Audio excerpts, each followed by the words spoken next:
സമയമാണ് ശ്രദ്ധിക്കേണ്ടത്. നമ്മൾ ആലോചിക്കേണ്ട മുമ്പ് കാലത്തൊക്കെ പറയും പാതിരാത്രിയാ 12 മണിക്ക് 1 മണിക്ക് അത്താഴം കഴിക്കുക, കിടന്നുറങ്ങുക, പിന്നെ സുബഹിക്ക് എണീക്കുക, അങ്ങനെയായിരുന്നു അല്ലേ? എന്നാൽ ഹദീസിൽ കൃത്യമായി അബ്ദുല്ലാഹ് ഇബ്നു മസ്ഊദ് റളിയല്ലാഹു അൻഹു പറയാം, നോക്ക്, ഞങ്ങൾ അല്ലാഹുവിന്റെ പ്രവാചകന്റെ കൂടെ അത്താഴം കഴിച്ചു. അവിടുന്ന് ചോദിക്കപ്പെടുകയാണ്, അതിന്റെ രണ്ടിനുമിടയിൽ എത്ര സമയമുണ്ടായിരുന്നു, അത്താഴത്തിന്റെയും ഫജറിന്റെയും ഇടയിൽ എത്ര സമയമുണ്ടായിരുന്നു എന്ന് ചോദിക്കുമ്പോ അല്ലാഹുവിന്റെ റസൂല് അവിടുന്ന് അബ്ദുല്ലാഹ് ഇബ്നു മസ്ഊദ് റളിയല്ലാഹു അൻഹു കൊടുക്കുന്ന മറുപടി, 50 ഖുർആൻ ഓതാനുള്ള സമയമുണ്ടായിരുന്നു. 50 ഖുർആൻ ഓതാനുള്ള സമയം ഉണ്ടായിരുന്നു. അതാണ് ഇവിടെ ഒരു കാര്യം നമുക്ക് ഗോപ്യമായി മനസ്സിലാക്കാം. അവർ അത്താഴം കഴിച്ചാൽ പിന്നെ ചെയ്യുന്ന അമലെന്താ? ആ സമയം അവർ ഖുർആൻ ഓത. നമ്മളോ? നമ്മൾ ഒന്നാമത്തെ നോമ്പിനെ പ്രതീക്ഷിക്കും. അന്ന് നമ്മൾ മഗ്‌രിബ് കഴിഞ്ഞാലോത്ത്, തറാവീഹ് കഴിഞ്ഞാലോത്ത്, അത്താഴത്തിന് എഴുത്താലോത്ത്, അന്ന് 50 അല്ല 500 ആയത്തോതും. പിന്നെ ദിവസം ഇങ്ങനെ ചുരുങ്ങിട്ട് വരുമ്പോ ഓത്തൊന്നും ഉണ്ടാവില്ല. അവസാനം 5 മണിക്ക് ഫജ്ർ ബാങ്കെങ്കിൽ 4:50 എണീറ്റിട്ട് നമ്മൾ വേഗം അത്താഴം കഴിക്കും. അവിടെ നിന്ന് സുബഹി നിസ്കരിക്കും, ഇടത്തോട്ട് സലാം വിട്ട് അങ്ങോട്ട് കിടന്നുറങ്ങുക അല്ലേ?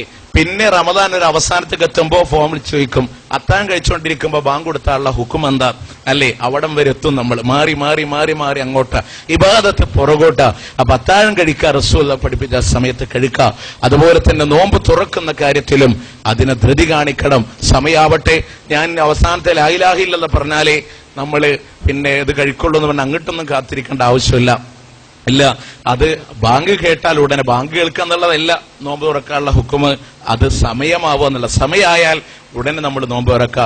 ചില ആളുകളുണ്ട് ബാങ്ക് കാത്തിരുന്നിട്ട് സൂക്ഷ്മതക്ക് വേണ്ടി ആ പള്ളിയിൽ നിന്നാവട്ടെ ഈ പള്ളിയിൽ നിന്നാവട്ടെ അവസാനത്തെ ലാ ഇലാഹ ഇല്ലല്ലാഹ് ആവട്ടെ അല്ല. എനിക്കത് ഓർമ്മ വരുന്നത്, കഴിഞ്ഞ റമദാന്റെ മുമ്പ് ഞങ്ങളവിടെ റൂമിൽ പിന്നെ ഭക്ഷണം കഴിക്കാൻ വേണ്ടി, അത്താഴത്തിന് ഭക്ഷണം കഴിക്കാൻ വേണ്ടിയിട്ട് ഇങ്ങനെ, അപ്പൊ ഒരുത്തം പറഞ്ഞ റൂമിലുള്ള ഈ നാദാപുരത്തുള്ള ഒരു സാറൻ അവിടെ എന്റെ കൂടെ റൂമിൽ താമസിക്കുക. അദ്ദേഹം പഴമൊക്കെ പുഴി ഇങ്ങനെ വെച്ചപ്പോ അവസാനം ബാങ്ക് കൊടുക്കാണ്. ഇത് ആവി ഇങ്ങനെ പോകുന്നുണ്ട്, തിന്നാനും പറ്റില്ല. അപ്പൊ ആള് പറഞ്ഞാണ് ലാ ഇലാഹ ഇല്ലല്ലാഹ് പരിഗണിക്കുള്ളൂ. അപ്പോ ഈ നിലക്കുള്ള ഒരു അവസ്ഥ ഒന്നും നമ്മളുടെ ഉണ്ടാവരുത്. ബാങ്ക് കേട്ടോ അല്ല സമയമായോ ഉടനെ നമ്മൾ നോമ്പ് തുറക്കാൻ തയ്യാറാവുക. അതിൽ ധൃതി കാണിക്കണമെന്ന് അല്ലാഹുവിന്റെ റസൂൽ, നോമ്പ് തുറക്കാൻ വേണ്ടി ധൃതി കാണിക്കുമ്പോഴെല്ലാം അവൻ നന്മയിലാണെന്ന്. ആ സമയം ദുആഇന് ഇജാബത്തിന് സാധ്യതയുള്ള സമയം, അതൊക്കെ ഉപയോഗപ്പെടുത്ത. ബഹളം ഉണ്ടാക്കിയത് അവിടത്തേക്ക് ഇവിടത്തേക്ക്, ആ ബഹളമൊന്നും നിൽക്കണ്ട, പ്രാർത്ഥനയ്ക്ക് ഉപയോഗപ്പെടുത്തേണ്ട സമയം. അങ്ങനെ കൃത്യമായി നമ്മൾ നോമ്പെടുത്ത നോമ്പിനുള്ള പ്രത്യേകത എന്താ അല്ലേ? ഒരു പ്രത്യേകം അള്ളാഹുവിന്റെ ഒരു ഖുദ്സിയായ ഹദീസ് റസൂൽ പഠിപ്പിക്കുക. എന്നറിയോ?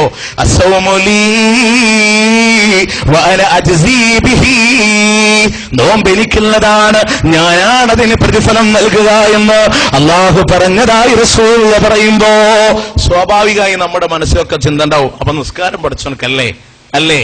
റസൂൽ പറയാ, അല്ല പറഞ്ഞു നോമ്പ് എനിക്കുള്ളതാണ്, അതിന് ഞാനാ പ്രതിഫലം നൽകുക എന്ന് പറയുമ്പോ അപ്പൊ നമ്മൾ ആലോചിക്കും നിസ്കാരം പഠിച്ചോനല്ലേ, സക്കാത്ത് പഠിച്ചോനല്ലേ, ഒക്കെ പഠിച്ചോനാണ്. ഞാൻ അതിന് ലളിതമായിട്ട് മറ്റൊരു ഉദാഹരണം പറഞ്ഞുതരാം. ബൈത്തുള്ള എന്ന് പറഞ്ഞാൽ എന്താ? അള്ളാന്റെ ഭവനം അല്ലേ? അതിൽ യാതൊരു സംശയമില്ലല്ലോ. ഇല്ല, എല്ലാ പള്ളി അള്ളാന്റെ ഭവനല്ലേ? ആണ്. എന്നാൽ വിശുദ്ധ ഖുർആൻ പ്രത്യേകം പറഞ്ഞു, ഫല്യഅബ്ദു റബ്ബ ഹാദൽ ബൈത്ത്, അൽ ബൈത്ത് എന്ന് പ്രത്യേകം എടുത്തു പറഞ്ഞു. ഏതിനെ? കഅബാലയത്തിന്. അപ്പൊ എല്ലാ പള്ളി അള്ളാന്റെ വീട് തന്നെയാണ്. കഅബാലയത്തിന് ഒരു പ്രത്യേകത എടുത്തു. എല്ലാ അമലുകളും പഠിച്ചവൻ തന്നെയാണ്.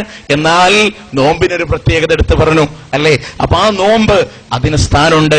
കൃത്യമായി നോമ്പെടുത്താൽ കിട്ടുന്ന പുണ്യം ഒന്ന് ഞാൻ പറഞ്ഞു, നമ്മുടെ പാപം പൊറുക്കപ്പെടും. ഇനിയോ നോക്ക് നിങ്ങള്, അള്ളാഹുവിന്റെ പ്രവാചകൻ സല്ലല്ലാഹു അലൈഹി വസല്ലം പറയാണ്, ലിസായിമി ഫർഹതാൻ, ഒരു നോമ്പുകാരന് 2 സന്തോഷമുണ്ടെന്നാ.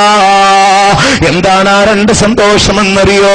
ഒന്ന്, നോമ്പ് തുറക്കുന്ന ഘട്ടങ്ങളിലോട് അതിന്റെ ഭക്ഷണം അവൻ കാണുമ്പോ ആ ഭക്ഷണം കാണുന്ന സന്ദർഭത്തിലുള്ള സന്തോഷമുണ്ടെങ്കിലോ. രണ്ടാമത്തെ സന്തോഷം എന്താണെന്നറിയോ? ഈ നോമ്പ് കൊണ്ട് മലിക്കുൽ ജബ്ബാറായ തമ്പുരാന്റെ കോടതിയിലൂടെ ചെല്ലുമ്പോ അതുകൊണ്ട് അല്ലാഹുവിനെ കാണുന്ന സന്തോഷമാ.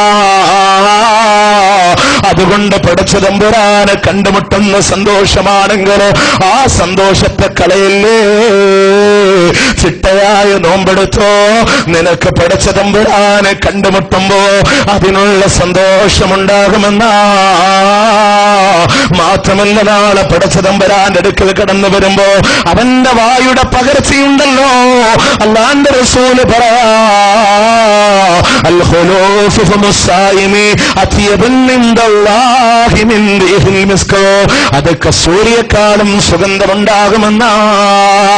ആ നോമ്പുകാരന്റെ വായുടെ പകർച്ചക്ക് അള്ളാന്റെ അടുക്കൽ കസ്തൂരിയേക്കാൾ സുഗന്ധം ഉണ്ടാവും.